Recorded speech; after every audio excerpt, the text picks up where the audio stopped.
लोकसभा में समाजवादी पार्टी सांसद इकरा चौधरी ने सदन में तमाम मुद्दों पर बोलते हुए कहा कि देश के 1% अमीरों के पास 40% से अधिक संपत्ति है और गरीबों को महंगाई और टैक्स से बोझ तले दबाया जा रहा है। सरकार इस बजट को जन कल्याणकारी बता रही है, लेकिन क्या ये वास्तव में गरीबों, किसानों, श्रमिकों और मध्यम वर्ग के हितों की रक्षा करता है? क्या ये युवाओं को रोजगार देगा? जब हम प्रति व्यक्ति जीडीपी के आंकड़ों को देखते हैं, जिसमें भारत विश्व स्तर पर 100 से अधिक देशों से पीछे है।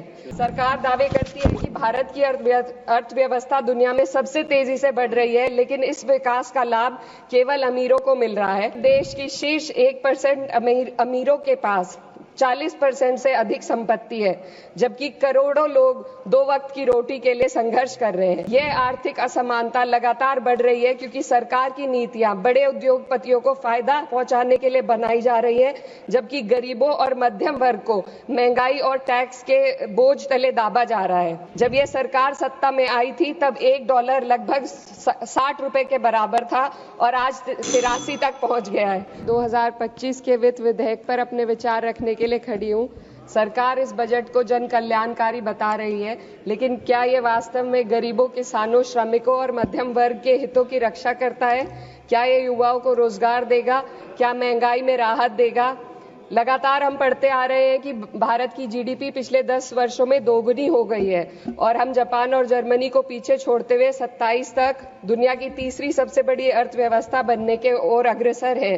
लेकिन यह उपलब्धि तब फीकी पड़ जाती है जब हम प्रति व्यक्ति जीडीपी के आंकड़ों को देखते हैं, जिसमें भारत विश्व स्तर पर 100 से अधिक देशों से पीछे है। 23-24 के लिए स्थिर कीमतों पर प्रति व्यक्ति जीडीपी केवल 1,24,600 रुपए है। ये कोई आश्चर्य की बात नहीं कि सरकार इस डेटा पर बात करने से बचती है, क्योंकि वे ये नहीं समझा सकते कि पूरे देश की जीवन स्तर में वृद्धि क्यों नहीं हो रही। वे ये नहीं बता सकते कि देश में इतनी गहरी आय असमानता क्यों बनी हुई है और आम नागरिकों को आवश्यक सेवाओं तक पहुंचने में इतनी कठिनाइयां क्यों होती हैं। सरकार दावे करती है कि भारत की अर्थव्यवस्था दुनिया में सबसे तेजी से बढ़ रही है, लेकिन इस विकास का लाभ केवल अमीरों को मिल रहा है। आज हमारे देश में शिक्षित युवा नौकरी की तलाश में दर-दर भटक रहा है। सरकारी नौकरियों में लाखों पद खाली पड़े हैं, लेकिन भर्ती नहीं हो रही। निजी क्षेत्र में भी नौकरियों की संख्या घटती जा रही है। उधर देश की शीर्ष 1% अमीरों के पास 40% से अधिक संपत्ति है, जबकि करोड़ों लोग 2 वक्त की रोटी के लिए संघर्ष कर रहे हैं। यह आर्थिक असमानता लगातार बढ़ रही है क्योंकि सरकार की नीतियां बड़े उद्योगपतियों को फायदा पहुंचाने के लिए बनाई जा रही है, जबकि गरीबों और मध्यम वर्ग को महंगाई और टैक्स के बोझ तले दाबा जा रहा है। जब यह सरकार सत्ता में आई थी तब $1 लगभग 60 रुपए के बराबर था और आज 83 तक पहुंच गया है। Sir 2 minute. रुपए की इस गिरावट का सीधा असर आम जनता पर पड़ता है। इस सरकार की मौजूदा वित्तीय नीतियां पूरी तरीके से अमीरों के पक्ष में झुकी हुई है।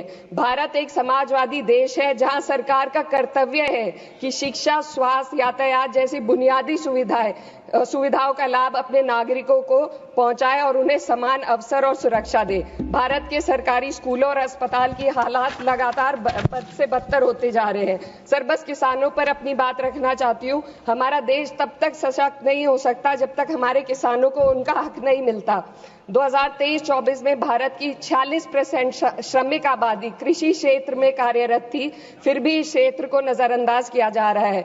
सरकार किसानों की आय दुगनी करने का वादा करती है, लेकिन असलियत यह है कि खेती की लागत बढ़ रही है, जबकि किसानों की आमदनी स्थिर बनी हुई है। ट्रैक्टर और हार्वेस्टिंग मशीनों पर 12% जीएसटी में सर 1 मिनट सर किसानों का मुद्दा है, बस 1 मिनट सर खत्म कर लें।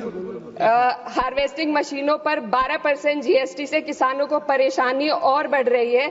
यदि सरकार इस बोझ को कम कर दे तो खेती में फायदा होगा। साथ ही साथ प्रधानमंत्री किसान सम्मान निधि के तहत जो मिलने वाली राशि है उसको बढ़ाकर 6,000 से 12,000 कर दे तो किसानों की आय में फायदा होगा। प्रभात खबर।